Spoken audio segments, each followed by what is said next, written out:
इनामदार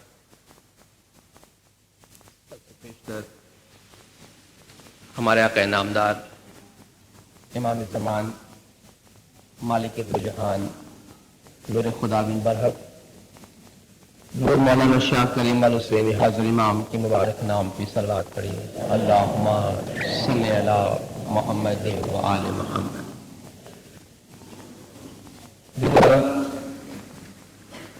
जैसा कि आपको बताया गया होगा, आज और कल 2 दिन आपके पास एक खुसूसी उन्वान पर तकरीरें करनी है और उन्वान इस्माइली तरीका है।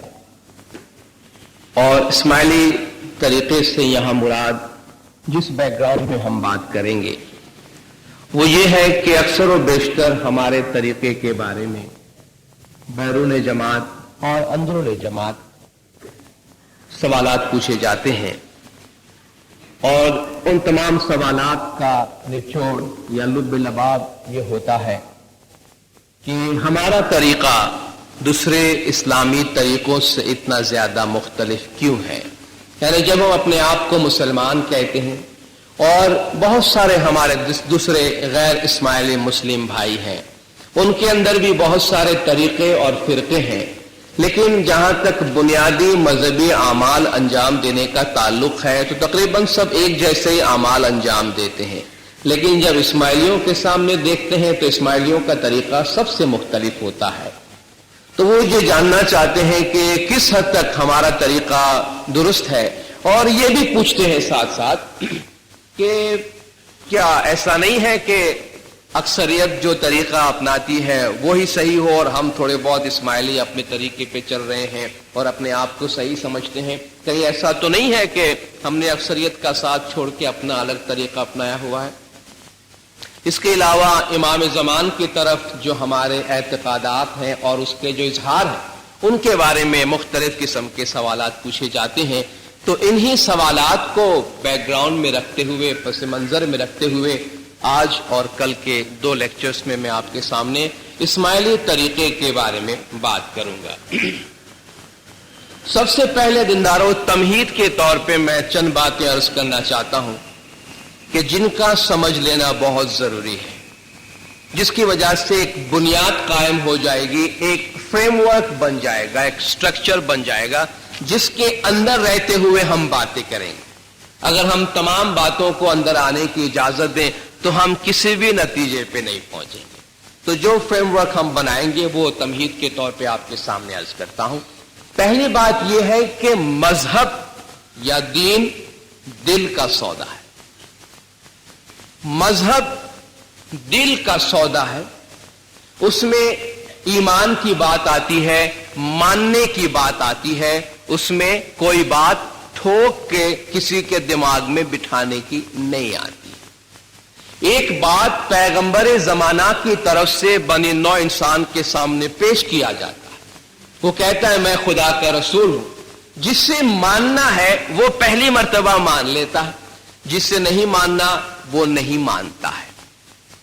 हुजूर अकरम सल्लल्लाहु अलैहि वसल्लम सल्लल्लाहु अलैहि जब इस्लाम का पैगाम लेके आए, बीबी खदीजा को घर आके सुनाया, आपने फौरन ईमान ले आए। बिलाल को सुनाया, यासिर को सुनाया, 2-3 ऐसे मोमिनीन को पैगाम सुनाया। पहले ही पैगाम सुन के वो ला इलाहा इल्लल्लाह मोहम्मद रसूलुल्लाह कह उठे और फिर उनको उनके ईमान से हटाने के लिए कितनी अजियतें दी गई, कितनी तकलीफें पहुंचाई गई। तपती रेत पे उन्हें लिटाया गया, कोड़े मारे गए, दहकती हुई आग से उनको सुलगाया गया, लेकिन वो कहते रहे अल अहद, हम एक अल्लाह को मानते। ये बात हुई ईमान की। उन्होंने कोई दलील नहीं मांगी, कोई मौजिजा नहीं मांगा। हुजूर ने आकर फरमाया कि मुझे अल्लाह ने रसूल बनाया है। उन्होंने कहा हम ईमान लाते हैं कि आप अल्लाह के रसूल है, क्योंकि हमने आपको शुरू से आज तक देखा है, आप कभी झूठ नहीं बोलते। उसी खानदान में अबू जहल है, उसी सोसाइटी में अबू लहब है, उसी सोसाइटी में अबू सुफियान है, जो शुरू से हुजूर को देखते आए हैं। जब हुजूर ने पैगाम का ऐलान किया तो ठट्ठा किया, मस्खरा किया, मजाक उड़ाया, मौजिजात मांगे। अगर हुजूर ने मौजिजात दिखाए तो जादूगर कहा, जादूगर कहा। हजरत मूसा अलैहिस्सलाम फिरआउन के दरबार में, जबकि फिरआउन ने चैलेंज किया कि ऐ मूसा, अगर तू खुदा का रसूल है तो अपने मौजिजात दिखा, हम अपने जादू दिखाते हैं। फिरआउन के जादूगरों ने दरबार में अपने अपने जादू दिखाए, लकड़ियां फेंकी, सांप बन गए। मूसा अलैहिस्सलाम को खुदा ने हुक्म दिया तो अपनी छड़ी फेंकी, वो बड़ा सांप बन गया और सारे छोटे सांपों को हड़प कर गया। तमाम जादूगर मूसा अलैहिस्सलाम के सामने झुक पड़े कि हम ईमान लाते हैं कि तेरे पास मौजिजा है। फिरआउन इस मौजिजा को देखकर क्या कहता है, तू इन जादूगरों से बड़ा जादूगर है। देखा आपने कि जिसको मानना है सो मानता है, जिसे नहीं मानना है सो नहीं मानता है। मजहब की ये पहली बुनियाद है। मजहब दिल का सौदा है, पैगाम पेश किया जाता है, मानो या नहीं मानो ये तुम्हारी मर्जी की बात। दूसरी बात, दीन में बहसो मुबाहिसा, झगड़ा नहीं होता है। कुरान में खुदा ने झगड़े की हौसला अफजाई नहीं की है, बहसो मुबाहिसा की हौसला अफजाई नहीं की है।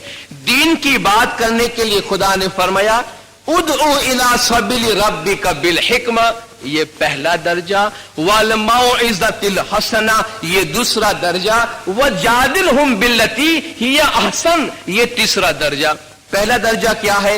लोगों को खुदा के रास्ते की तरफ बुला, हिकमत के जरिया, यानी अकल की बात के जरिया। हिकमत से बात बनती है तो ठीक है। दूसरा दर्जा है और अच्छी अच्छी नसीहतों के जरिया, मीठी मीठी बातों के जरिया बुलाओ, ये दूसरा मरहला है। तीसरा मरहला वजादिलहुम बिल्लती ही अहसन, उनके साथ अगर बहस की जरूरत पेश आए तो करो, लेकिन अच्छे तरीके से करो, वरना मुखालिफिन की तरफ से अगर बहस मुबाहिसा किया जाता है, झगड़ा किया जाता है, खुदा उसको अप्रूव नहीं करता, बल्कि खुदा फरमाता है शयातीन इन्ना शयातीन ला यूहून इला औलियाहिम लियुजादिलू, शैतान अपने साथियों की तरफ वही करता है ताकि वो तुम्हारे साथ आके झगड़ा करे। गोया दीन के मामलात में, खुदा के मामलात में झगड़ना, बहुत ज्यादा बहस मुबाहिसा करना, खुदा उसे शैतान का अमल करार देता है। ये होगी दूसरी बात। तीसरी बात, दीन आसान है। दीन आसान है। युरीदुल्लाहु बिकुमुल युस्र वला युरीदु बिकुमुल उस्र, खुदा तुमसे आसानी चाहता है, खुदा तुमसे तंगी नहीं चाहता। वमा जाला अलैकुम फिद्दीन मिन हरज, दीन के मामलात में खुदा ने तुम पे कोई तंगी नहीं रखी, कोई तंगी नहीं रखी, आसान है। जिसको जिस तरीके से जी में आए अपने अपने तरीके पे अमल करता रहे। हुजूर अकरम के पास अगर दो बातें पेश आती तो दोनों में से जो आसान तरीका होता वो आप अपनाते, मुश्किल को छोड़ देते। दीन अगर आसान है तो वो किसी पे तंग नहीं होना चाहिए।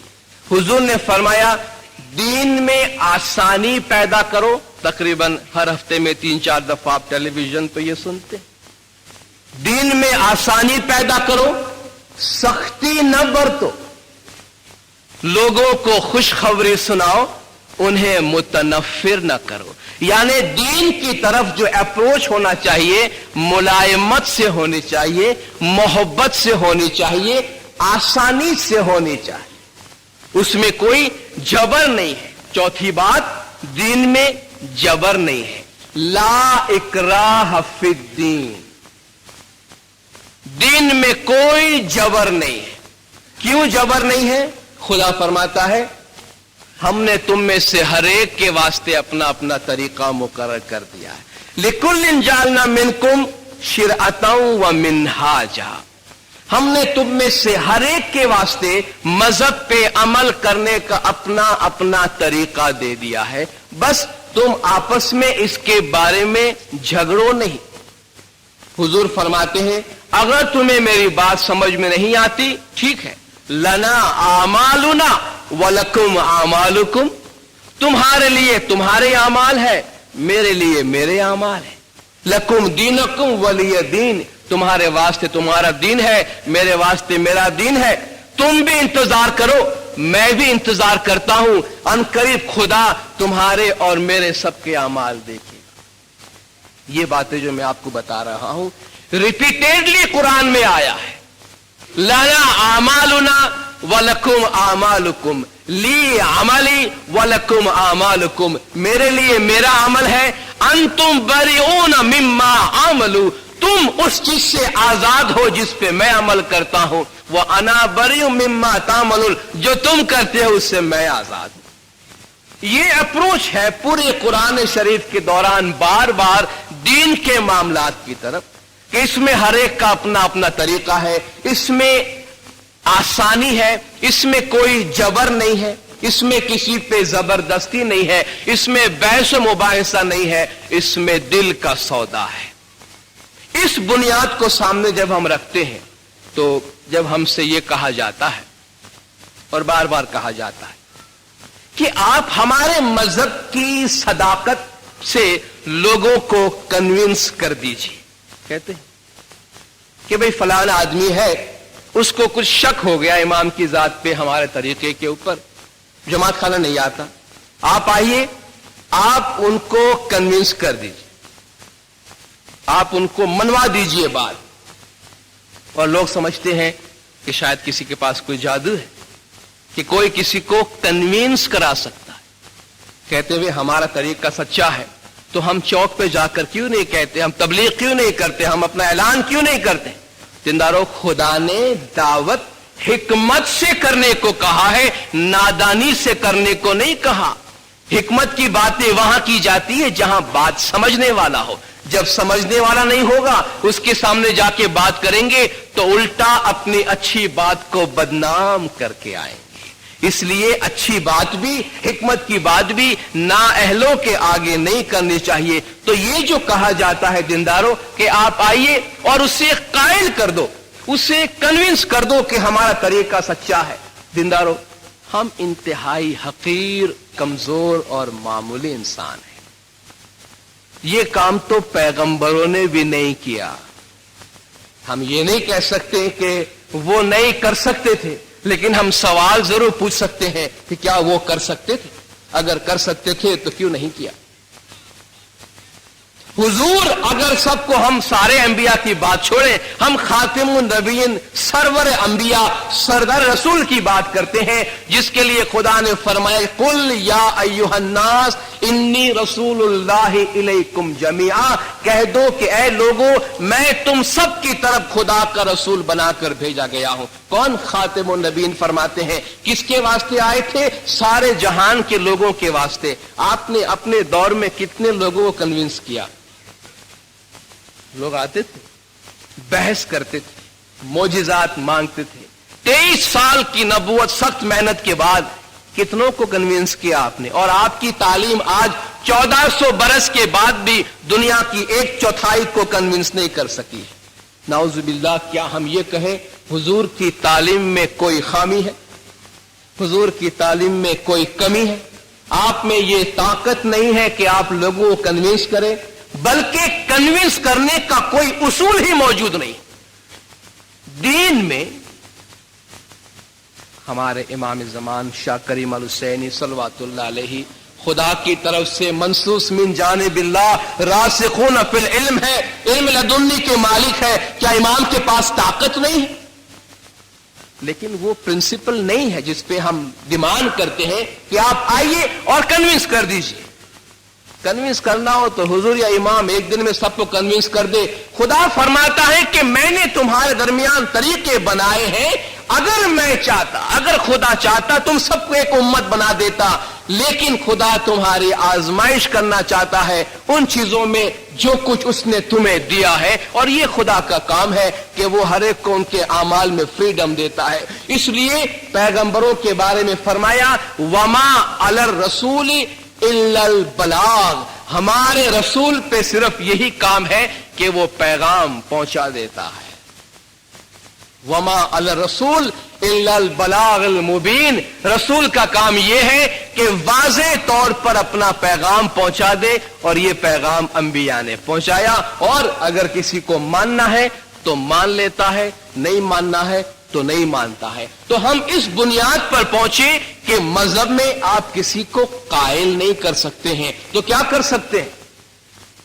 हम बलागुल मुबीन कर सकते हैं, यानी अपना मौकिफ बयान कर सकते हैं। हर तरीके वाला, हर मजहब वाला, हर दीन वाला क्या कर सकता है? अपना अपना तरीका क्या है, वो क्या मानता है और क्यों मानता है, अपने अपने मानने वालों को बयान कर सकता है। नहीं मानने वाला अगर जानना चाहता है तो उसको बता सकता है। उसके किसी क्रॉस एग्जामिनेशन में हिस्सा नहीं लेना चाहता और नहीं ले सकता है। यानी कोई मुझे या किसी इस्माइली को मुजरिम के कचहरे में खड़ा करके ये सवाल न करे कि तुम ये क्यों करते हो, ये क्यों करते हो, ये क्यों करते हो, क्योंकि हम किसी के मुजरिम नहीं हैं। अगर हम मुजरिम हैं तो दुनिया के सारे मजहब वाले मुजरिम हैं, क्योंकि अगर हम अपने तरीके पे अमल करते हैं तो सब अपने अपने तरीके पे अमल करते हैं। कोई हमारे जिरा करे तो हम भी किसी के जिरा करें, फिर वो मजहब नहीं रहेगा दीनदारों, वो मजहब नहीं रहेगा। और हुजूर फरमाते हैं कि भाई तुम किस बात में झगड़ते हो, जबकि वो अल्लाह तुम्हारा भी अल्लाह है, हमारा भी अल्लाह।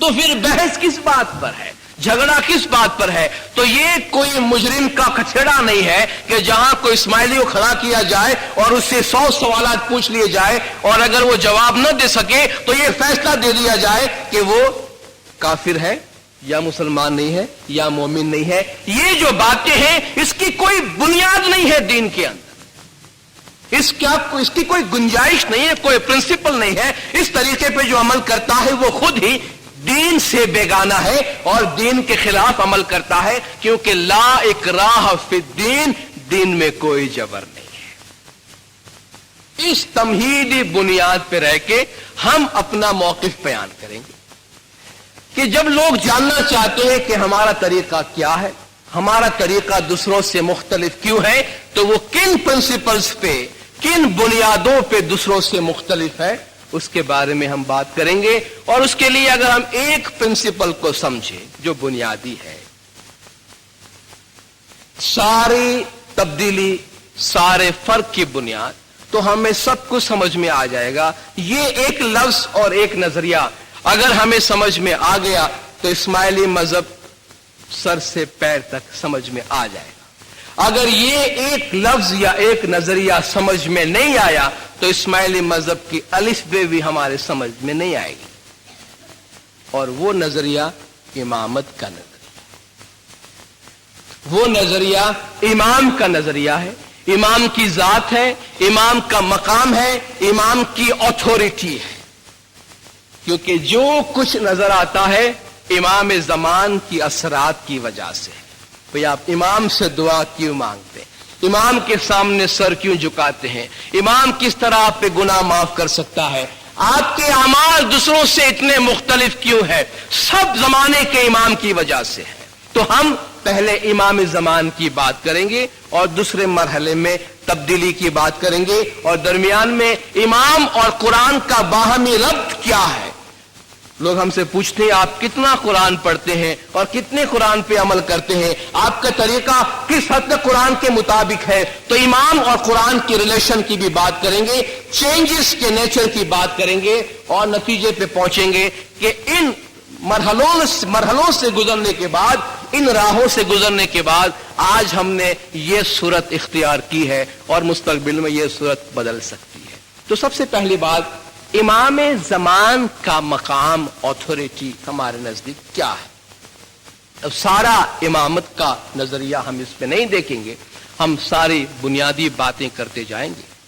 कुरान हकीम की तालीमात के मुताबिक जिससे तमाम मुसलमान इत्तेफाक करते हैं, अल्लाह तबारक व तआला इंसान के वहम व गुमान से बालातर है। इंसान का जहन, इंसान की अक्ल खुदा तक नहीं पहुंच सकती। खुदा के बारे में इंसान कोई बात नहीं कर सकता है। सुब्हानहू व तआला अम्मा यक़ूलून उलुवन कबीरा। ये खुदा के बारे में जो कुछ भी बयान करते हैं खुदा उससे बहुत बुलंद, बहुत आला और बहुत बालातर है। सुबहान रब्बिक रब्बिल इज्जति अम्मा यसिफून। खुदा के बारे में ये जो सिफात बयान करते हैं खुदा उससे बालातर है। इसका मतलब ये नहीं कि खुदा और बंदे के दरमियान कोई लिंक नहीं है, कोई रिलेशन नहीं है। बेशक रिलेशन है। किस तरह है? खुदा के मजहर के जरिया। अब मजहर क्या है? खुदा इंसान के वहम गुमान से बालातर है। इंसान इस दुनिया में है जिसके साथ खुदा का एक लिंक है, एक रिलेशन है। तो कैसे है? खुदा अपने लिए एक नाम इस्तेमाल करता है, बल्कि अपना तारुफ उससे करवाता है कि अल्लाह नूरुस समावाति वल अर्द। अल्लाह ताला आसमानों और जमीन का नूर है। अल्लाह आसमानों और जमीन की रोशनी है। हम चूंकि जमीन में रहते हैं और जमीन में खुदा के साथ लिंक की हम बात करते हैं, तो हम जमीन के नूर की बात करेंगे। और जमीन के नूर की बात यह है कि मसलु नूरिही कमिश्कातिन फीहा मिसबाह अल मिसबाह फी जुजाजा जुजाजतु कान्नहा कौकबुन दुर्री। कि उसकी नूर की मिसाल एक टाक है जिसमें चिराग है, चिराग शीशे में है। वो एक घर की तरफ इशारा है। एक घर है, टाक है, शीशा है, कंदील है, घर में होता है। उस घर की तरफ इशारा है जो मोहम्मद का घर है सल्लल्लाहु अलैहि वसल्लम। तो खुदा जो नूर है, जमीन का नूर है। एक और एंगल से हम देखें, चूंकि बात वहां मुकम्मल नहीं हुई, खुदा अपने आप को जाहिर भी कहता है। खुदा नूर है, इंसान के वहम गुमान से बालातर है, लेकिन फरमाता है हुवल अव्वलु वल आखिरु वज़्ज़ाहिरु वल बातिन। वो खुदा अव्वल है, वो खुदा आखिर है, वो जाहिर है और बातिन है। अव्वल, आखिर और बातिन की बात हम नहीं करते हैं, क्योंकि हम दुनिया की बात करते हैं, एक्सेसिबिलिटी की बात करते हैं, पहुंच की बात करते हैं। हम जाहिर की बात करेंगे। खुदा फरमाता है वमा कुन्ना गायबिन, हम गायब नहीं थे। वो कहता है मैं हाजिर भी था। इंसान की वहम गुमान से बालातर है, लेकिन जमीन पर मौजूद है, जाहिर है और गायब नहीं है। कहां है और किस सूरत हाल में है? इसका जवाब हम कुरान से तलाश करेंगे, कहीं और नहीं। क्योंकि हम एक ऐसे मुश्तरका बेस पे रह के बात करेंगे जिस पे आप किसी के साथ भी बात कर सके। अलबत्ता इंटरप्रिटेशन डिफरेंट होगी, तशरीह मुख्तलिफ होगी। जब हर आदमी दीन की अपनी तशरीह करता है तो हमें अपनी तशरीह करने का ज्यादा हक हासिल है, क्योंकि हमारे पास इमामत के सिलसिले की वजह से सबसे ऑथेंटिक इंटरप्रिटेशन मौजूद होगा।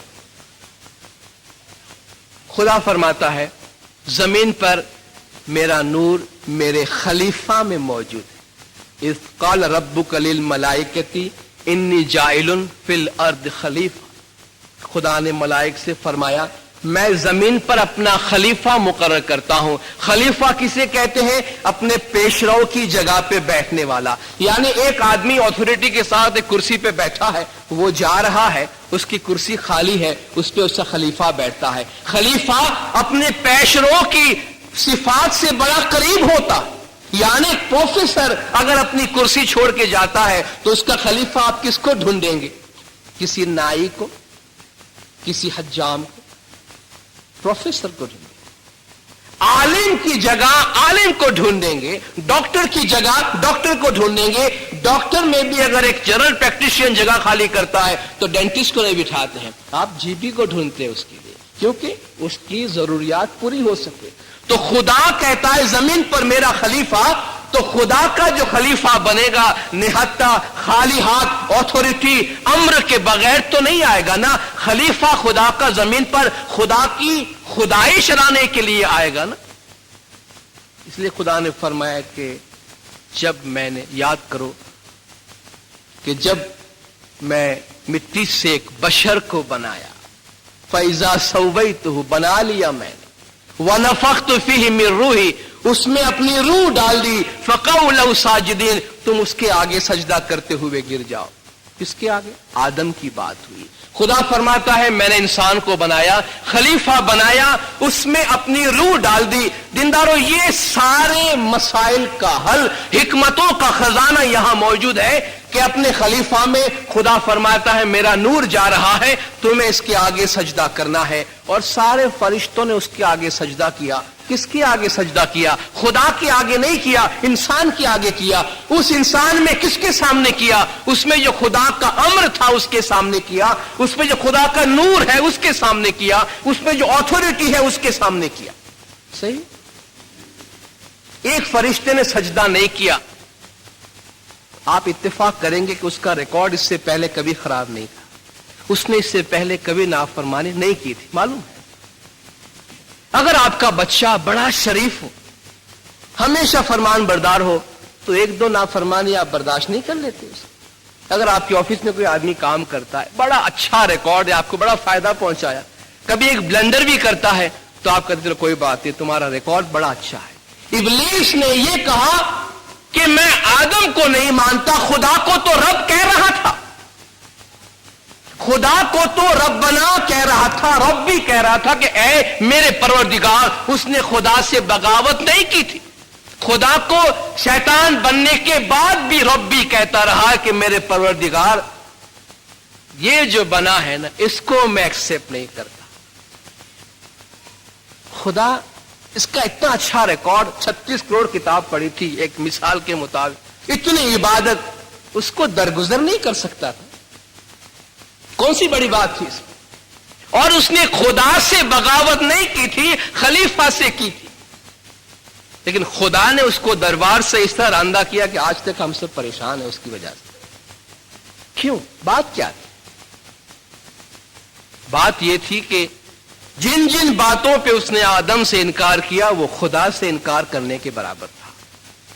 آدم کے آگے جھکنے سے منع کیا، یعنی خدا کے آگے جھکنے سے منع کیا، خدا کا امر لگا ہوا تھا اس کے سامنے۔ آدم کو ایکسپٹ کرنے سے منع کیا، یعنی خدا کے امر کو قبول کرنے سے اس نے منع کیا۔ گویا آدم کو ماننا خدا کو ماننا تھا، آدم کو نہیں ماننا خدا کی اتھارٹی کو نہیں ماننے کے برابر تھا۔ تو یہ تو بنیادی غلطی ہے، یہ ایک فنڈامنٹل مسٹیک ہے جس کو خدا برداشت نہیں کر سکتا تھا، اور بنی نوع انسان کو سبق دینا چاہتا تھا کہ میرے خلیفے کی اتھارٹی زمین پر کیا ہے۔ آپ نے دیکھا کہ فرشتوں نے سجدہ کیا آدم کے سامنے، اس سے کسی کو انکار نہیں، سب کہیں گے خدا کے نور کے آگے سجدہ کیا۔ میں آپ سے پوچھوں، اگر میرا آپ کا سب کا ایمان ہے کہ خدا کا نور زمین پر موجود ہے، اس سے کسی کو انکار نہیں، تو خدا کے نور کے آگے سجدہ کرنا اس کی کوئی منائی ہے؟ کوئی مسلمان کہہ سکتا ہے کہ تم خدا کے نور کے آگے سجدہ نہ کرو؟ کوئی یہ کہنے کی جرات نہیں کرے گا کہ نہیں خدا کے نور کے آگے سجدہ نہیں ہو سکتا۔ اگر میں کہوں کہ میرا ایمان ہے کہ خدا کا نور زمین پہ تمام انبیاء میں جاری رہا، حضور اکرم کی ذات سے ہوتے ہوئے آج امام زمان شاہ کریم الحسینی صلوات اللہ علیہ میں ہمارے عقیدے کے مطابق وہی نور ہے جو آدم میں تھا، تو مجھے اس کے سامنے سر جھکانے سے سجدہ کرنے سے کون منع کر سکتا ہے؟ تم اگر نہیں مانتے ہو کہ اس میں خدا کا نور ہے تو ہم اس پرنسپل پہ عمل کرتے ہیں کہ ہم کسی کو جبر نہیں کرتے مذہب کے معاملے میں، لیکن اپنی آزادی برقرار رکھتے۔ اگر ہمارا ایمان ہے کہ امام زمان میں خدا کا نور ہے، اگر فرشتوں کے واسطے جائز تھا خدا کے نور کے سامنے سجدہ کرنا، اگر حضرت یوسف علیہ السلام کے والد جو خود ایک پیغمبر تھے حضرت یعقوب، سورہ یوسف پڑھ لیجئے، 12ویں سورہ قرآن شریف، یوسف علیہ السلام کے والد پیغمبر یعقوب، ان کی والدہ اور 11 بھائی یوسف علیہ السلام کے سامنے سجدہ کر سکتے ہیں؟ ایک پیغمبر دوسرے پیغمبر کے سامنے سجدہ کر سکتا ہے اپنی پوری فیملی کے ساتھ، تو ایک انسان بندہ خدا کے نور کے سامنے سجدہ نہیں کر سکتا؟ ٹھیک ہے، اگر کوئی سمجھتا ہے نہیں کر سکتا ہے، یہ آپ کے ویوز ہیں، جس طرح ہمارے ویوز ہیں کہ کر سکتا ہے، اور اپنے اپنے ویوز پہ قائم رہیے۔ حضور نے فرمایا قیامت میں دیکھ لیں گے، خدا تمہارے اور ہمارے اعمال دیکھتا ہے، وہ عنقریب تمہارے ہمارے بیچ میں فیصلہ کر دے گا۔ تو بات امر کی ہے، बात ऑथोरिटी की है। जमीन पर जो खुदा का खलीफा बनकर आया है, सारी ऑथोरिटीज के साथ आया है, अगर वो जमीन पर खुदा की कुर्सी पे बैठा है तो हम अपनी हाजात रवाई के लिए, अपनी जरूरतें पूरी करने के लिए उससे दुआएं क्यों न मांगे?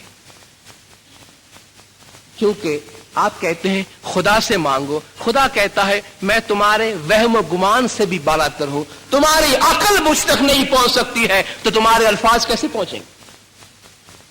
जो खुदा कहता है कि मैं तुम्हारे वहम गुमान से बालातर हूं, उससे हमारे कम्युनिकेशन नहीं हो सकते। कम्युनिकेशन उसी से हो सकता है जो उसका मजहर जमीन पे, सीढ़ी पे फरमान लिखा हुआ है मौला का। मौला ने फरमाया हम जमीन पर खुदा के दरवाजे हैं, हमारे जरिया खुदा की इबादत की जाती है, यानी हमारी इबादत खुदा की इबादत है, हमारे जरिया खुदा की फरमान बरदारी की जाती है, हमारे जरिया खुदा की नाफरमानी की जाती है। जो अपने आमाल हमारे जरिया भेजता है वो मकबूल है, जो हमारे जरिया आमाल नहीं भेजता वो मकबूल नहीं। तो खुदा का खलीफा जमीन में ऑथोरिटी के साथ अगर आता है तो वो हमारे गुनाह भी माफ कर सकता है। वो अगर अपने अम्र से हमें सवाब पहुंचा सकता है तो वो ही अपने अम्र से हमें माफ कर सकता है। आखिरी दलील पेश करके अपनी जगह लूंगा गुनाहों की माफी के तस्करे के साथ। हुजूर की जात के बारे में खुदा ने फरमाया, ये पैगंबर और इमाम के काम के बारे में, उनकी रिस्पॉन्सिबिलिटी, उनकी जो जिम्मेदारियां, कमा अर्सलना फीकुम रसूलन मिन अनफुसिकुम यतलू अलैकुम आयातिना व युज़क्कीकुम व युअल्लिमुकुमुल किताब वल हिकमा युअल्लिमुकुम मा लम तकुनू तालमून। तुम में हमने रसूल भेजा जो 4 काम करता है, तुम पर हमारी आयतें पढ़ता है, तुमको पाक व पाकीज़ा करता है, तुम्हें किताब और हिकमत की तालीम देता है और तुम्हें वो कुछ सिखाता है जो तुम नहीं जानते हो। इसमें से एक बात हम करते हैं, पैगंबर क्या करता है? तज़किया करता है। तज़किया यानी पाक व पाकीज़ा करता है, तत्हीर करता है। कहते हैं हुजूर तो अपने जमाने में गुनाह माफ नहीं करते थे, आज इमाम कैसे गुनाह माफ कर? मैं आपसे पूछता हूं, आपने कैसे कह दिया कि हुजूर अपने जमाने में गुनाह माफ नहीं करते थे? कुरान कहता है कि हुजूर तज़किया करते थे। तज़किया यानी पाक व पाकीज़ा करते थे। पाक व पाकीज़ा करने की 2 ही तरीके हैं, एक तो जाहिरी है, एक बातिनी है। जाहिरी पाकीज़गी ये है कि आप पानी से अपने बदन को धोइए, या तो हुजूर हमारे जाहिरी पाकीज़गी करते थे या बातिनी करते थे। अगर जाहिरी करते थे तो मेरे ख्याल से तारीख में ऐसी कोई बात नहीं मिलती कि हुजूर रोजाना हर एक मुसलमान को नाउज़ुबिल्लाह पानी से धोया करते थे। तो नबी साहब जाहिरी तज़किया नहीं करते, तो बातिनी करते थे क्यों? कुरान में लिखा हुआ है कि हुजूर तुम्हारा तज़किया करते हैं, पाकीज़ा करते हैं। तुम पाकीज़ा करने में क्या अमल होता है? पाकीज़ा करना किसको कहते हैं? यानी कोई चीज गंदी हो गई है उसको साफ करते हैं, ठीक? क्या गंदी हो गई, क्या साफ करें? बातिनी पाकीज़गी में दिल गंदा हो गया है, रूह गंदी हो गई है, उसको साफ करते हैं। रूह कैसे गंदी होती है भाई? रूह कैसे गंदी, दिल कैसे मैला होता है? एक ही काम से मैला होता है, गुनाह करने से, नाफरमानी करने से, बुरे अमाल करने से, खुदा की मर्जी के खिलाफ काम करने से दिल गंदा होता है, मैला होता है। तो हुजूर गुनाह तो माफ नहीं करते थे, भला और क्या साफ करते थे? हमारा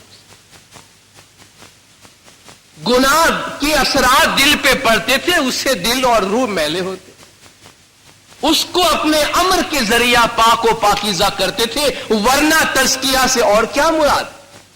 कोई मुराद नहीं। खुज़ मिन अमवालिहिम सदक़तन तुतहिरुहुम व तुज़क्कीहिम बिहा वसल्लि अलैहिम इन्न सलातक सकनुल लहुम। आप उनके माल में से हिस्सा लीजिए, इससे उनके माल में बरकत दीजिए और उनको पाक व पाकीज़ा कीजिए, बेशक, और आप उनको दुआएं दीजिए, बेशक आपकी दुआ में उनके लिए सुकून है। हुजूर के जमाने में गुनाह के माफी का तरीका क्या था? लव अन्नहुम, याद रखिए फॉर्मूला रसूल के जमाने का है जो आज भी अप्लाई करना है हमें। वलव अन्नहुम इज़ ज़लमू जाऊका फस्तगफिरुल्लाह वस्तगफर लहुम रसूल। खुदा को वो तौबा कबूल करने वाला पाए। जब इन्होंने अपनी जानों पे जुल्म किया गुनाहों के जरिया, तो ए मोहम्मद अगर ये आपके पास आते, क्या करते? अगर ये आपके पास आते और गुनाहों की माफी मांगते और आप भी इनको माफ करते, तो वो खुदा को तौबा कबूल करने वाला पाते। क्या फॉर्मूला है कि जब इन्होंने गुनाह किया और उनको माफी का शौक हुआ, तो ऐ मोहम्मद आपके पास आते, आप भी इनको माफ करते, तो खुदा उनको माफ करता। आज हम सब कुरान की ये आयत पढ़ते हैं, भाई हमने गुनाह किया, हम इसकी माफी चाहते हैं। कुरान कहता है, कुरान पे अमल करना है ना। कुरान कहता है जब तुमने अपनी जान पे जुल्म किया तो रसूल के पास जाके माफी मांगो। हमने कहा खुदाया रसूल तो नहीं है। खुदा फरमाएगा ठीक है, अब मैं क्या करूं, तुम्हारे नसीब की बात। क्या ये इंसाफ है? आज हम कुरान पढ़ते हैं, कुरान कहता है जब तुमने अपनी जान पे जुल्म किया तो रसूल के पास जाओ। हमने कहा रसूल नहीं, अरे रसूल मौजूद है, रसूल का जानशीन मौजूद है, रसूल की अथॉरिटी के साथ मौला मौजूद है। हम उनके पास जाते हैं, हाथ जोड़ते हैं और कहते हैं कि या मौला, कुरान की आयत के मुताबिक हमें रसूल के पास जाना है, रसूल के पास आपके पास जाना है। हम अपने गुनाह आपके पास लेकर आए हैं, या मौला आप हमें माफ कीजिए। और मौला फरमाते हैं कि हमने तुम्हारे तमाम गुनाह माफ किए। रोजाना हम यहां मौला के अमर से अपने गुनाह माफ करवाते हैं। इमाम के अम्र से दरवाजा तौबा का हमेशा के वास्ते खुला है। तो ये कुरान का फॉर्मूला है। कोई ये कहे इमाम तुम्हारे गुनाह कैसे माफ कर सकते हैं? कुरान की इसी आयत के मुताबिक गुनाह माफ करवाने की शर्त है कि लोग पैगंबर के पास जाए और पैगंबर की गैर हाजिरी में इमाम के पास जाए और उनके पास जाकर अपने गुनाहों की बख्शिश कराए। तो जमीन पर खुदा का जो खलीफा है, जिसमें खुदा का नूर मौजूद है, वो खुदा की तमाम अथॉरिटी के साथ आया है, अम्र के साथ आया है। दीन उसी के फरमान के मुताबिक चलता है, दीन उसी के अम्र के मुताबिक चलता है। उसके आगे सर झुकाना खुदा के सामने सर झुकाना है, उसकी ताबेदारी खुदा की ताबेदारी है, उससे दुआ मांगना खुदा से मांगना है, उससे गुनाहों की माफी तलब करना खुदा से गुनाहों की माफी तलब करने के बराबर है। नूर मौलाना शाह करीम अल हुसैनी हाजिर इमाम के मुबारक नाम पे सलवात पढ़िए। अल्लाहुम्मा सल्ली अला मुहम्मद व आले मुहम्मद। दिनदारों, इस्माइली तरीके की समझ के हवाले से कल जो बातें मैंने आपके सामने पेश की, उसका खुलासा ये है कि दीन और मजहब की तरफ हमारा अप्रोच इस तरह होना चाहिए कुरान की तालीमात के मुताबिक कि दीन या मजहब एक दिल का सौदा है, उसमें कोई जबर नहीं है, कोई जबरदस्ती नहीं है। खुदा ने हर शख्स के लिए, हर इंसान के लिए, हर तरीके के लिए मजहब पे अमल करने का अपना अपना तरीका दिया हुआ है, मुकर्रर किया हुआ है, जिस पे वो अमल करते हैं। हर शख्स, हर गिरोह अपने अपने अमल का खुद जिम्मेदार होगा। इसलिए बार बार कुरान में यह फरमाया गया है कि लना आमालुना वलकुम आमालुकुम, तुम्हारे लिए तुम्हारे अमाल है, हमारे लिए हमारे अमाल है। और हुजूर ने बार बार फरमाया कुरान में कि फंतज़िरू इन्ना मिनल मुंतज़िरीन, तुम भी इंतजार करो, मैं भी इंतजार करता हूं, फैसला खुदा के हाथ में है। और इसी हवाले से इमाम के इख्तियारात, इमाम का मकाम और इमाम के नूर के बारे में और इमाम के अम्र के बारे में मैंने बात की, जिसमें इमाम ज़मान के आगे हाथ दुआ के लिए उठाना, इमाम के आगे अपना सर झुकाना, इमाम से गुनाहों की माफी तलब करना, इन तमाम बातों को इमाम के इख्तियार में मैंने आपके सामने बयान की। एक सवाल गुनाह माफ करने के बारे में था। चूंकि बात हम इमाम के इख्तियार से कर रहे हैं, गुनाह के कॉन्सेप्ट से नहीं कर रहे हैं, इसलिए कुछ गलत फहमी है कि जब हम कहते हैं कि इमाम मोमिनों का गुनाह माफ कर सकते हैं, तो हम इमाम की अथॉरिटी की बात करते हैं। इसका मतलब यह नहीं है कि मोमिन जो जी में आए करता फिरे, जमात खाने आए मौला उसके गुनाह माफ कर देते हैं।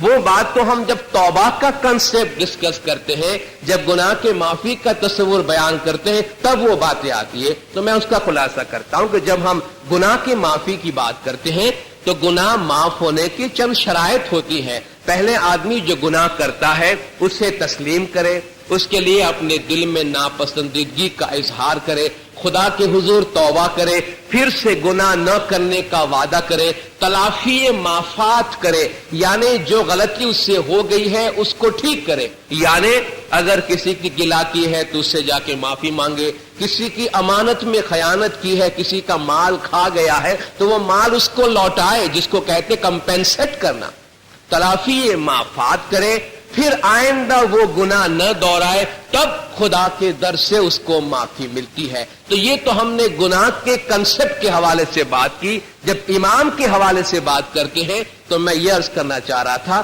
کہ امام کو گناہ معاف کرنے کے اختیارات من جانب اللہ ہے, خداوند تعالیٰ کی جانب سے دیا گیا ہے. امام زمان کے سامنے اپنا سر جھکانا یا امام سے دعاؤں کے لیے ہاتھ اٹھانا, اس میں بعض لوگ ہمیں تنقید کرتے ہیں یا کہتے ہیں کہ یہ شرک ہے. اسماعیلی شرک کرتے ہیں, امام کو وہ مقام دیتے ہیں جو خدا کے برابر ہو جاتا ہے, اس لیے اسماعیلی شرک کرتے ہیں. اور جب ہم سے کوئی آ کے تم شرک کرتے ہو تو وہ آ کے ہم سے کہتے ہیں کہ ہم تو شرک کرتے ہیں. اس کو ہم ڈسکس کریں گے اس بنیاد پہ کہ کیا شرک ہے اور کیا نہیں ہے. وہ کہنے کا کس کو اختیار ہے, کس کے پاس اتھارٹی ہے جو ہمیں یہ بتائے کہ شرک کیا ہے, شرک نہیں ہے. کیا راہ چلتا ہوا ہر آدمی ہمارے بارے میں فیصلہ دے اور ہم اسے ایز اٹ از قبول کر لیں؟ حاضر امام نے گائیڈنس دیتے ہوئے فرمایا ہے کہ ہمارے مذہب پہ تنقید کرنے والوں کو پہلے آپ جانچیں کہ وہ تنقید کرنے میں کتنا کمپیٹنٹ ہے, وہ خود کتنا لائق ہے کہ وہ یہ بات کر رہا ہے. تو ہم اس بنیاد پہ بات کریں گے کہ مذہب کے بارے میں فیصلہ دینے کا حق کسے حاصل ہے. جب وہ حق ہم ایسٹیبلش کریں گے تو پتا چلے گا کہ شرک کہاں ہے اور شرک کہاں نہیں ہے. تو آج ہم امامت اور قرآن, امام اور قرآن کے باہم تعلقات کی بات کریں گے اور مذہب میں جو تبدیلی کا عنصر ہے اس کی بات کریں گے. اسلام دین کی یہ بنیاد تصور کی جاتی ہے کہ قرآن اللہ تبارک و تعالیٰ کا کلام ہے. بے شک ہے, اس میں کوئی شک نہیں. قرآن کیا ہے؟ خدا کی طرف سے نازل ہوا ہے. گویا قرآن کی دو صورتیں ہمارے سامنے بنتی ہیں. ایک تو وہ قرآن جو ہمارے پاس ہے, دوسرا وہ منبع, وہ مرکز, وہ سورس جہاں سے قرآن نازل ہوا. ظاہر قرآن سارا کا سارا تو نازل نہیں ہو گیا ہے, کیونکہ اگر نبی صاحب 23 سال تک تھے نبوت میں تو اتنا قرآن نازل ہوا. اگر نبی صاحب کی نبوت 50 سال رہتی تو اور نازل ہوتا نا, وہ قرآن کہاں سے آتا؟ کہیں نہ کہیں سے تو آتا نا. آج تک اگر قرآن نازل ہونا جاری رہتا تو قرآن کہیں نہ کہیں سے آتا نا. اس کا مطلب 23 سال میں جتنی ضرورت تھی اتنا نازل ہوا, باقی کہیں نہ کہیں محفوظ ہے. ہم اس قرآن کی بات کریں تو قرآن جس مقام پہ محفوظ ہے اسے لوح محفوظ کہتے ہیں. یعنی قرآن کا سارا علم ایک جگہ موجود ہے, بالفاظ دیگر وہ خدا کے نور میں ہے. اس لیے خدا ایک کتاب زمین پر حاضل قرآن کی بات کرتا ہے, دوسرا اوپر جسے ذالک الکتاب کہتا ہے. یہ قرآن اور وہ کتاب ذالک الکتاب لا ریب فیہ, اس کتاب میں کوئی شک نہیں.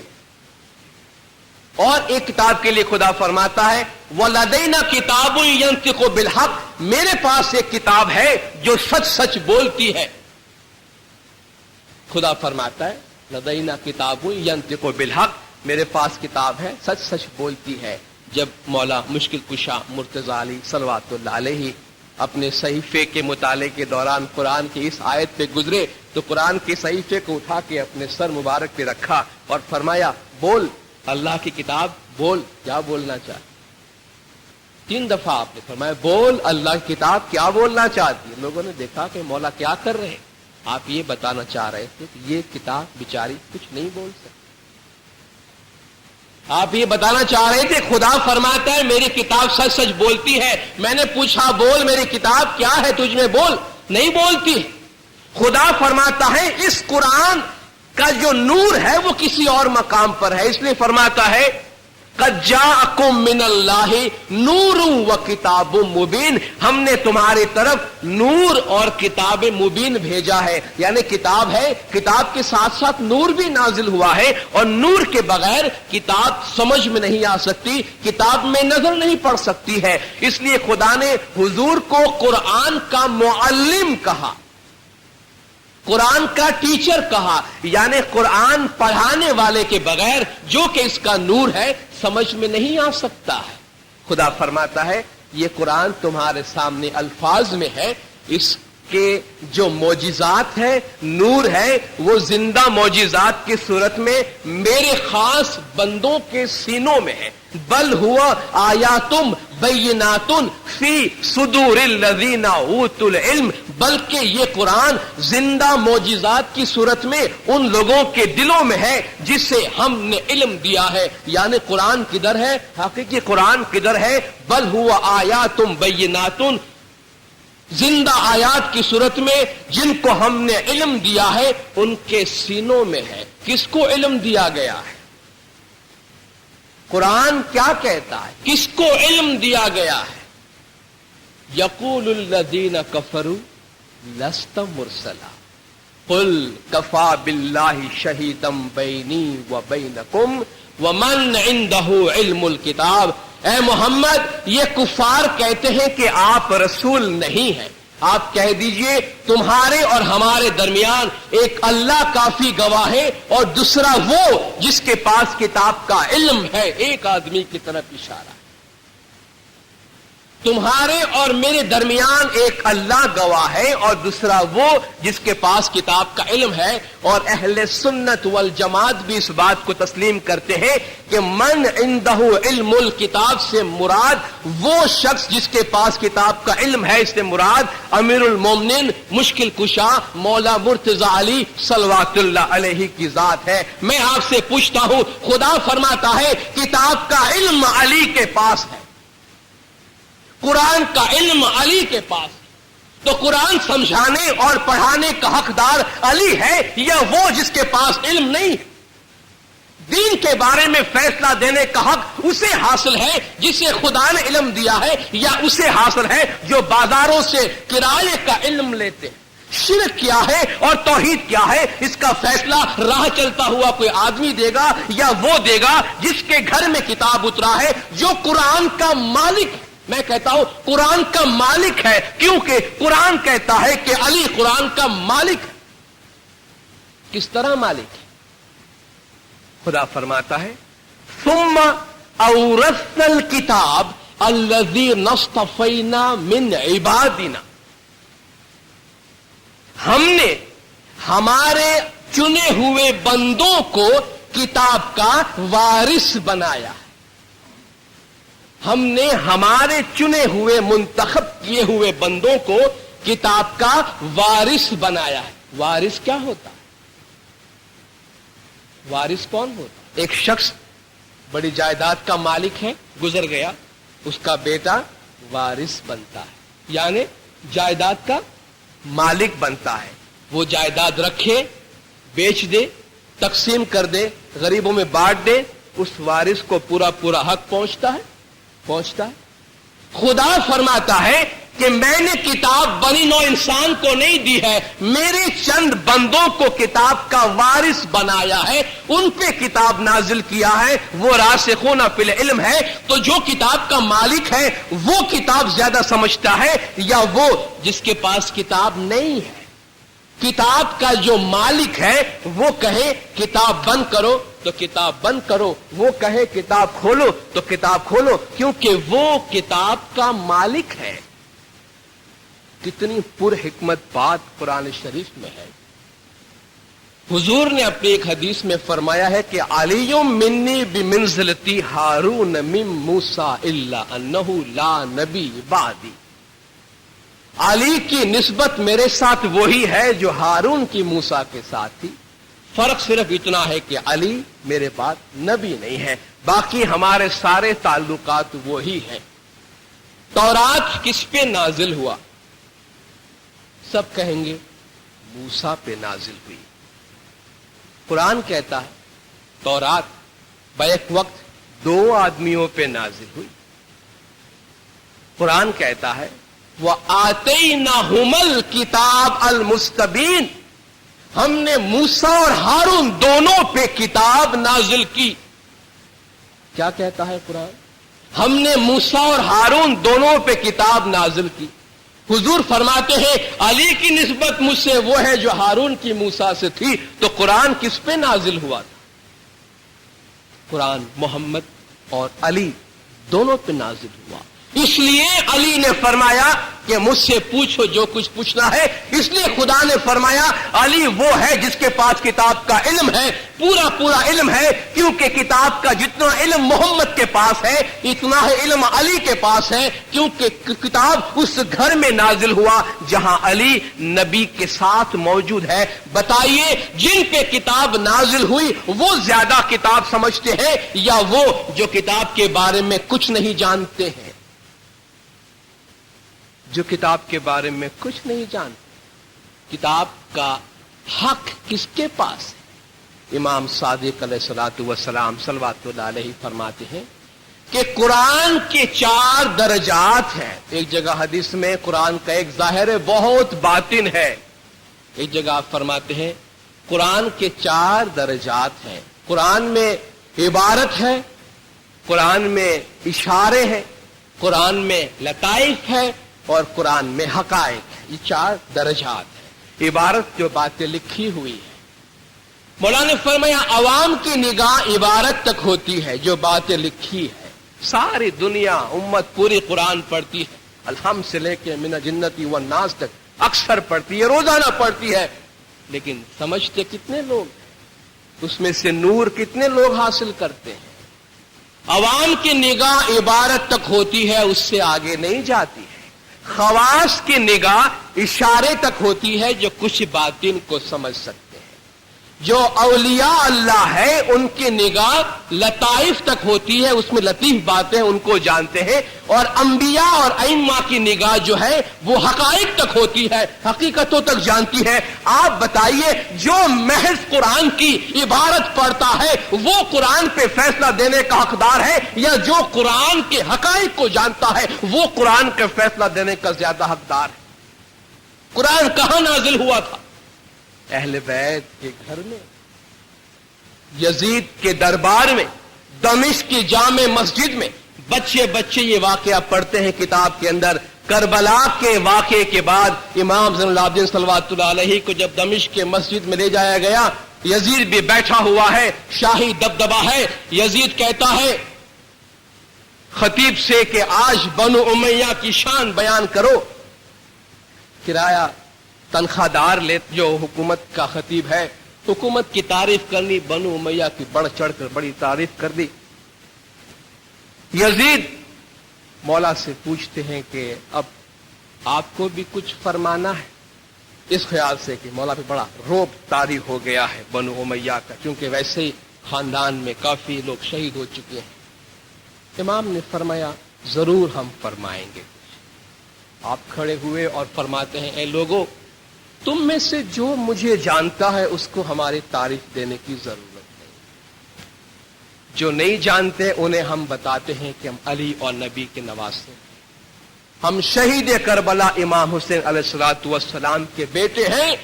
जिब्राइल हमारे घर में आया करते थे और कुरान हमारे घर में नाजिल हुआ है। अभी आपने इतना ही फरमाया था तो लोगों का जो माहौल था बदलने लगा। यजीद ने देखा कि अभी फौरन यहाँ का जो माहौल है बहुत बदल जाएगा मौला के फेवर में।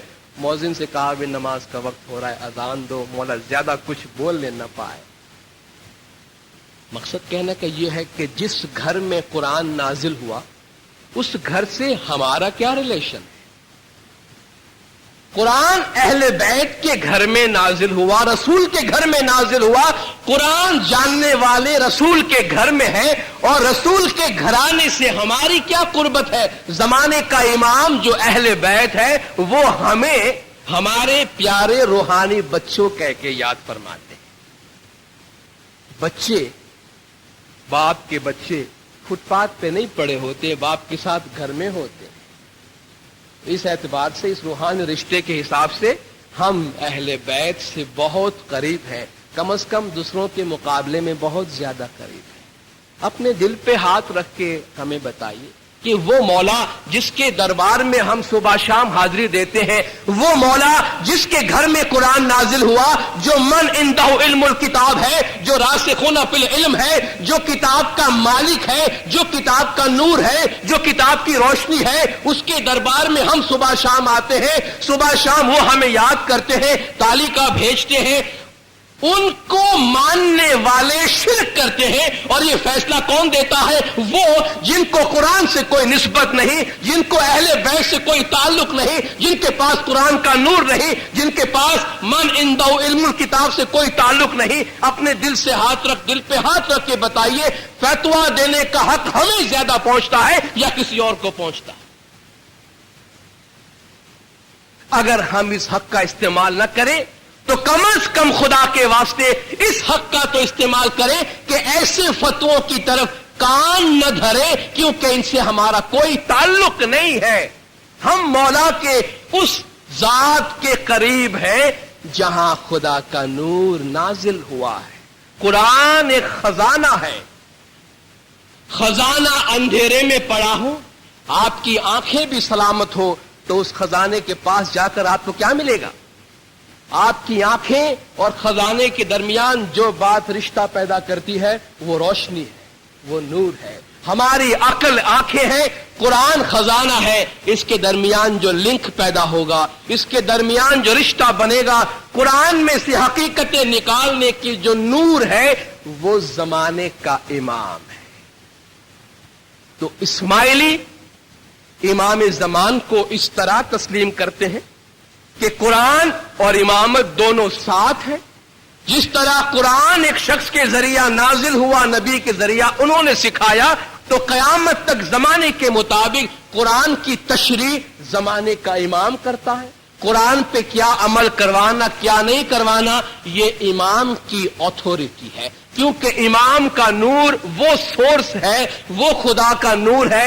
امام اس نور کے مظہر ہے جس نور سے قرآن شریف نازل ہوا ہے۔ اس لیے مولا علیہ السلام نے جنگ صفین کے موقع پہ فرمایا تھا کہ یہ جو قرآن نیزوں پہ اٹھایا گیا ہے یہ قرآن صامت ہے، خاموش ہے، کچھ نہیں بول سکتا، میں قرآن ناطق ہوں۔ برسر منبر آپ نے فرمایا کہ سلونی سلونی قبل ان تفقدونی، اس سے پہلے کہ میں تمہارے درمیان سے اٹھ جاؤں مجھے جو کچھ پوچھنا ہے پوچھ لو، میں قرآن کی ایک ایک آیت کے بارے میں ظاہراً باطناً ایک ایک چیز تم کو بتاؤں گا، کیونکہ علم میں سے کوئی ایسی چیز نہیں جو اللہ نے نبی کو نہ سکھایا ہو اور نبی نے مجھے نہ سکھایا ہو۔ اور آپ نے فرمایا کہ انا مدینۃ العلم وعلی بابها۔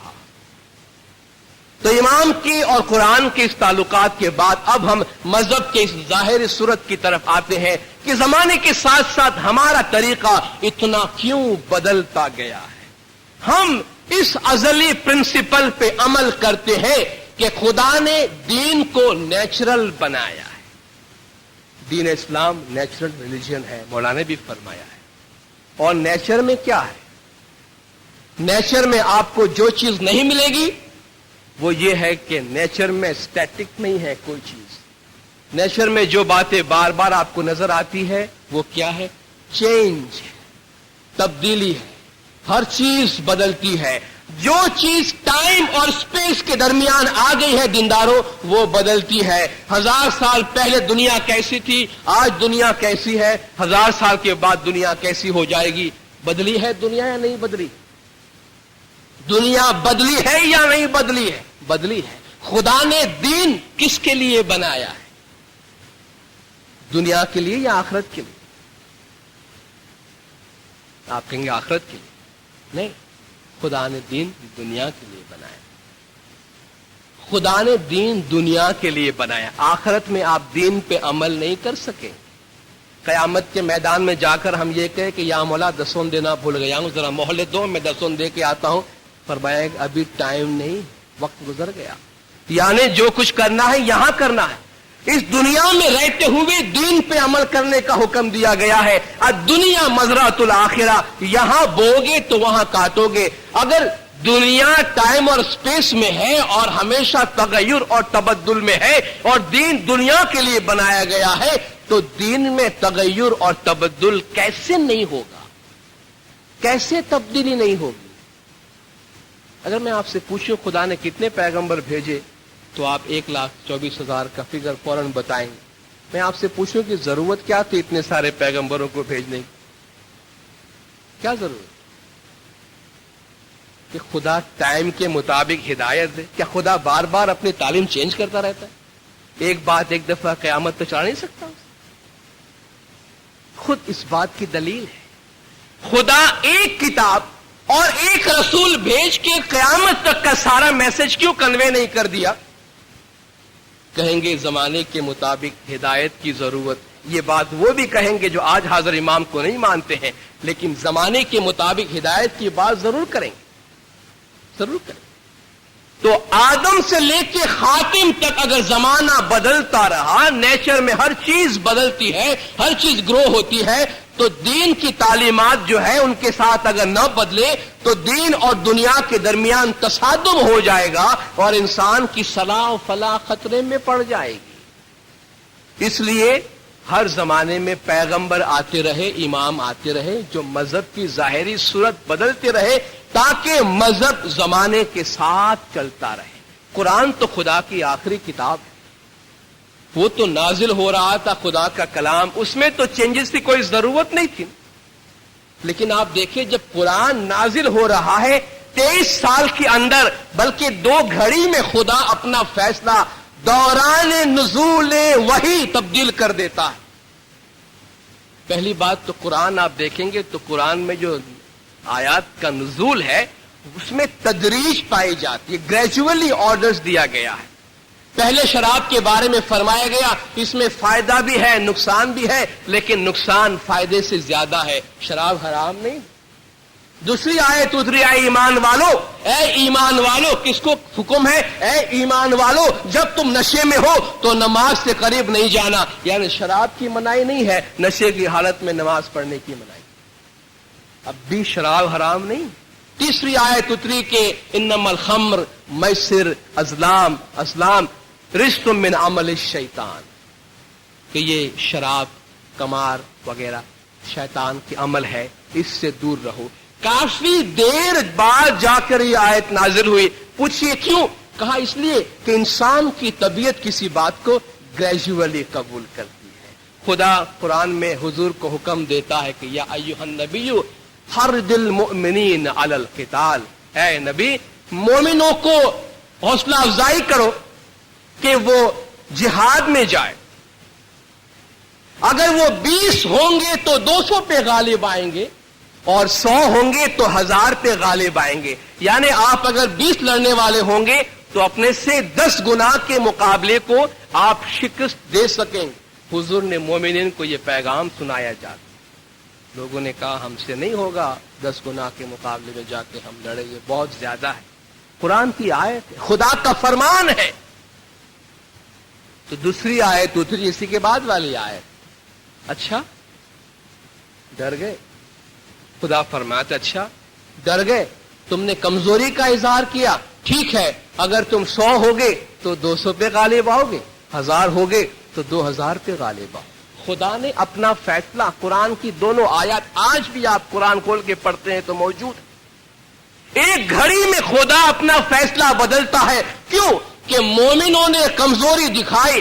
جب خدا اپنا پیغام نزول قرآن کے دوران بدلتا ہے تو کیا دین میں تبدیلی کی ضرورت نہیں ہے؟ خدا نے فرمایا اے ایمان والو، رسول سے بات کرو تو نذرانہ پیش کیا کرو۔ لوگوں نے کہا اب دیکھو رسول ہمارے گھر کا آدمی، ہمارے ماحول کا آدمی، اپنی برادری کا آدمی ہے، اس سے بات کرنے جاؤ تو خدا نے ٹیکس لگا دیا ہے اس۔ خدا نے فرمایا اچھا اشفقتم، کیا تمہیں یہ بھاری لگتا ہے؟ ٹھیک ہے کوئی بات نہیں، ایسے چل رہا تھا ویسے چلایا۔ آپ نے دیکھا، میں نے صرف آپ کو 2 مثالیں دی ہے قرآن میں ناسخ اور منسوخ کی بے شمار مثالیں ہیں، یعنی ایک آیت دوسری آیت کو کینسل کرتی ہے، ایبروگیٹ کرتی ہے، کیونکہ کہتے ہیں حالات بدل گئے تو ایک آرڈر کو دوسرے آرڈر نے آ کر کینسل کیا۔ چلے آپ کہیں گے خدا کا حکم خدا بدل دیتا ہے، لیکن خدا کا حکم جب لوگوں کا مقرر کیا ہوا خلیفہ بدل دے یہ کہتے ہوئے کہ زمانہ بدل گیا ہے، تو ہم اپنی بات نہیں کرتے۔ لوگوں کا اپوائنٹڈ خلیفہ حضور کی وفات کے 2 سال سے لے کے اور 12 سال کا عرصہ ہے، کہتا ہے قرآن کے فلان فلان فلان احکام پہ عمل نہیں ہو سکتا، ٹائم چینج ہو گیا ہے۔ کتنا چینج ہوا ہے بھئی؟ 2-4 سال کا وقفہ ہے۔ حضور کی وفات کے بعد حضرت ابوبکر خلیفہ بنے 2 سال، حضرت عمر خلیفہ بنے 10 سال، اسی وقفے کی بات کرتا ہوں۔ حضرت عمر جب خلیفہ بنے، قرآن کی ایک آیت ہے کہ اے ایمان والو، زکوٰۃ کے جو پیسے تمہارے پاس جمع ہوتے ہیں وہ 8 قسم کے لوگوں کے درمیان تقسیم کیے جائیں گے۔ اس میں سے ایک قسم کے لوگ وہ ہیں جسے المؤلفۃ قلوبہم کہتے ہیں، یعنی وہ لوگ جن کا دل جیتنے کے لیے، جن کو شر سے محفوظ رکھنے کے لیے، جن کی زبان بند کرنے کے لیے کچھ پیسے ان کو زکوٰۃ میں سے دیے جاتے تھے۔ یہ اللہ کا فرمان ہے کہ ان کو دیا جائے، حضور نے دیا، حضرت ابو بکر نے دیا، عمر نے کہا ان کے پیسے، ان کا الاؤنس بند کیا جائے۔ تو صحابی سب دوڑ کے آئے کہ خلیفہ آپ شریعت کی پاسداری کے لیے شریعت کے پاسبان بن کر آئے ہیں، آپ قرآن کے خلاف فیصلہ دے رہے ہیں۔ انہوں نے کہا زمانہ بدل گیا ہے۔ یہ میں سنی سورسز سے آپ کو حوالہ دیتا ہوں، فقہ کتابیں، فلسفہ شریعت اسلام اٹھا کے صبحی میں مسانی کی پڑھ لیجیے، اولیات عمر، بہت سی باتیں اس کی موجود۔ اس نے کہا کہ مؤلفۃ قلوبہم کو اس وقت الاؤنس دینے کی ضرورت تھی جب ہمیں ان سے خطرہ تھا، ان کی زبان بند کرنی تھی۔ آج ہمارے پاس طاقت ہے، ہم ان پہ غالب آ چکے ہیں، اگر یہ سیدھے نہیں ہو جائیں گے تو ہم تلواریں سیدھے کر دیں گے ان کو، ہمارے پاس طاقت ہے، اب ان کو خوش رکھنے کی ہمیں ضرورت نہیں ہے، اس لیے بیت المال کا پیسہ میں ضائع نہیں ہونے دوں گا، بھلے قرآن میں لکھا ہوا۔ انہوں نے فیصلہ دے دیا کہ ان کو پیسے نہیں دیے جائیں۔ قرآن کی آیت ہے السارق والسارقۃ فاقطعوا ایدیہما، چور مرد اور چور عورت کے ہاتھ کاٹ دیے جائیں۔ حضرت عمر کے زمانے میں قحط پڑا، لوگ بھوکے مرنے لگے تو چوریاں کرنے لگے، آپ نے فرمایا قرآن کے اس آیت پہ عمل روک دیا جائے، کیونکہ حالات بدل گئے، اگر میں خوراک فراہم نہیں کر سکتا ہوں تو مجھے ہاتھ کاٹنے کا حق نہیں۔ انہوں نے کہا کہ اب کسی چور کا ہاتھ نہیں کاٹنا کیونکہ خوراک کی قلت ہے۔ قرآن کا فیصلہ تھا کہ اگر ایک شخص، مثال اچھی نہیں ہے معذرت کے ساتھ اپنی بہنوں سے، اگر کوئی شوہر اپنی بیوی کو ایک ہی سٹنگ میں 3 دفعہ طلاقیں دے تو وہ ایک ہی طلاق شمار ہوتی تھی، اس کو بعد میں مہلت دی جاتی تھی کہ وہ سوچے کہیں اس نے جذباتی فیصلہ تو نہیں کیا، پھر دوسری نشست میں اگر طلاق دیتا پھر اس سے مہلت ملتی، پھر جا کے وہ فائنل ڈیورس اپنی وائف کو دے سکتا تھا۔ حضرت عمر کے زمانے میں شاید ان کے کہنے کے مطابق شوہروں نے اس کو غلط استعمال کرنا شروع کیا، خامخواہ اپنے بیگمات کو پریشان کرنے کے لیے، دھمکانے کے واسطے طلاق دے دیتے۔ ان کو معلوم تھا کہ 3 جب تک نہیں تب تک فائنل نہیں ہوگی طلاق۔ حضرت عمر نے کہا کہ یہ شوہر حضرات جو ہے وہ طلاق کو مذاق بنا رکھا ہے، اس لیے انہوں نے فیصلہ دیا کہ اب اگر کوئی شوہر اپنی بیوی کو ایک ہی نشست میں 3 طلاقیں دیتا ہے، جو پہلے 1 طلاق شمار ہوتی تھی، تو میں اسے 3 طلاق شمار کر کے ایک ہی سٹنگ میں فائنل طلاق کروا دوں گا۔ وجہ کیا تھی؟ شوہروں کو سزا دینے کی کہ انہوں نے طلاق کو مذاق بنا رکھا ہے، فیصلہ قرآن کے خلاف تھا۔ یہ جو فیصلے حضرت عمر نے دیے، کیا امت نے یا علماء نے اس پہ کرٹیسائز کی ان کی؟ نہیں۔ آپ کتابیں پڑھیں گے تو ان فیصلوں کی وجہ سے حضرت عمر کی بڑی تعریف کی جاتی ہے، ان کی واہ واہ کی جاتی ہے۔ کیوں؟ کہ کہتے ہیں حضرت عمر کی فہم و فراست اور دور اندیشی دیکھو کہ وقت آنے پر بوقت ضرورت امت کی مصالحت کو سامنے رکھتے ہوئے उम्मत मुस्लिमा की आफियत को सामने रखते हुए उन्होंने कुरान और सुन्नत और हदीस के खिलाफ फैसला देने से भी गुरेज नहीं किया। कितने बड़े मुदब्बर थे वो। मैं आपसे पूछता हूं, हम इस प्रिंसिपल को 100% कबूल करते हैं, उन्होंने बड़ा अच्छा किया। हम आपसे पूछते हैं, आपके मुकर्रर किए हुए खलीफे जिनके पास कोई डिवाइन अथॉरिटी नहीं थी, उन्होंने कभी डिवाइन अथॉरिटी का दावा नहीं किया। हजरत अबू बकर खलीफा होके जो पहले स्पीच दी उसमें क्या कहते हैं? अहले सुन्नत वल जमात की किताबों से है कि ऐ लोगों, तुमने मुझे खलीफा बनाया है, मैं तुम में का बेहतरीन आदमी नहीं हूं। हजरत अबू बकर कहते, मैं तुम्हारे में से बेहतरीन आदमी नहीं हूं, तुमने मुझे बनाया है। देखो, अगर मैं सीधा चलूं तो मेरी पैरवी करना, अगर मैं टेढ़ा हो जाऊं तो मुझे सीधा कर देना, क्योंकि मेरा भी एक शैतान है जो कभी कभी मुझ पे गालिब आ जाता है। ये खलीफा है, ऐसा खलीफा जिसे एहसास है कि उसे खुदा ने नहीं बनाया, इंसान ने बनाया। वो अगर कुरान के खिलाफ फैसला दे सकता है तो दीनदारों, वो जिसके बारे में खुदा का फरमान है कि मंसूस मिन जानिबिल्लाह है, डिवाइन अथॉरिटी है, किताब का मालिक है, किताब का वारिस है, किताब का आलिम है, किताब का मुअल्लिम है, वो कुरान के मुकाबले में अपना फैसला, कुरान की लिखी हुई बातों के मुकाबले में अपना फैसला देने का हक रखता है या नहीं रखता है।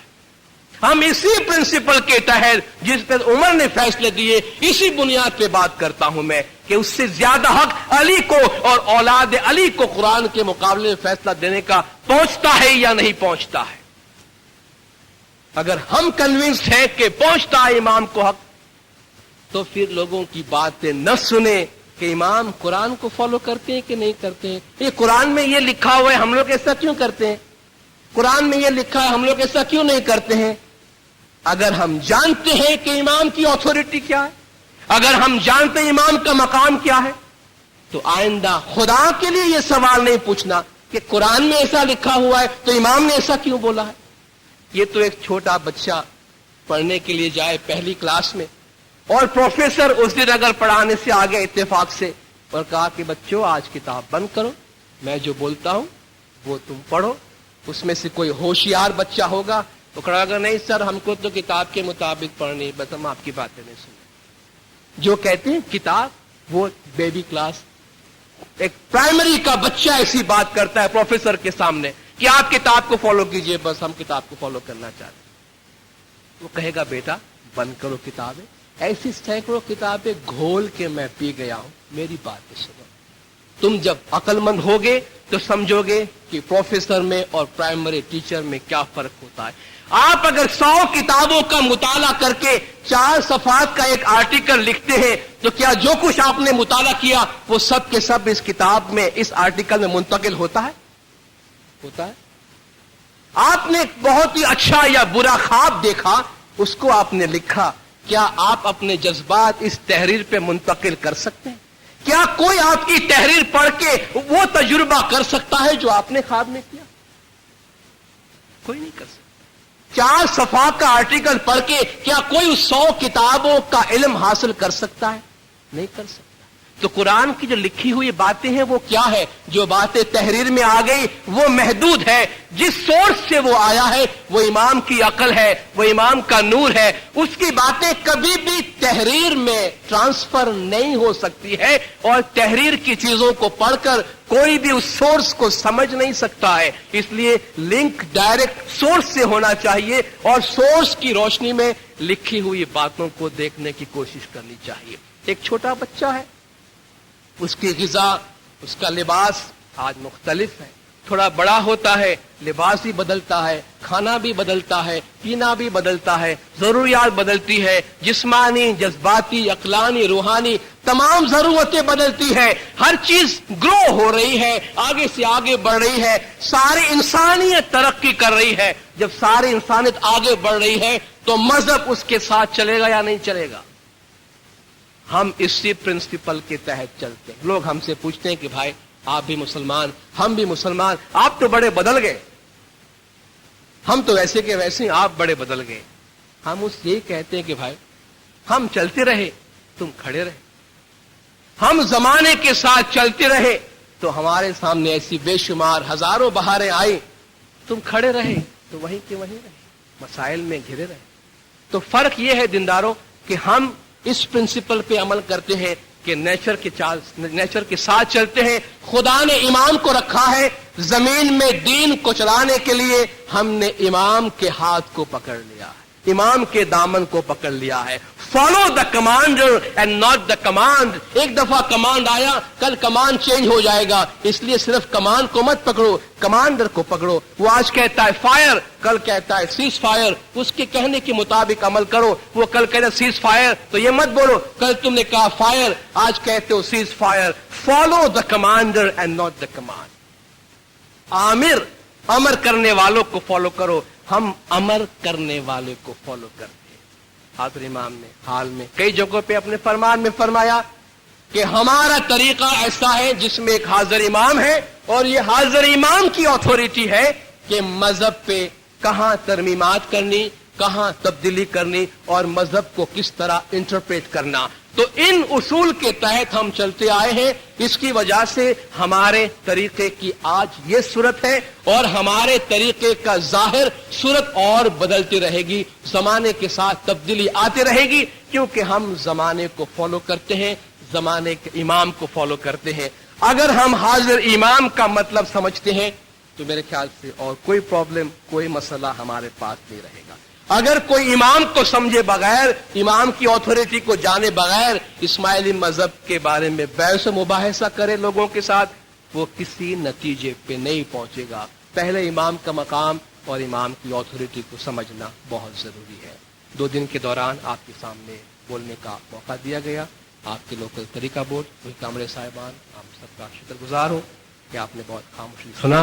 मौलाना हाज़िर इमाम गज जमात के इल्म ज्ञान में इजाफा करे, मौला गज जमात की तमाम गुनाह माफ करे, सबकी नेक उम्मीदें पूरी करे, आखिरी दम तक ईमान सलामत रखे, सुखी सलामत व आबाद रखे, दीदार नसीब करे। सलावत पर दिनदारो, अल्लाहुम्मा सल्ली अला मुहम्मद व आले मुहम्मद।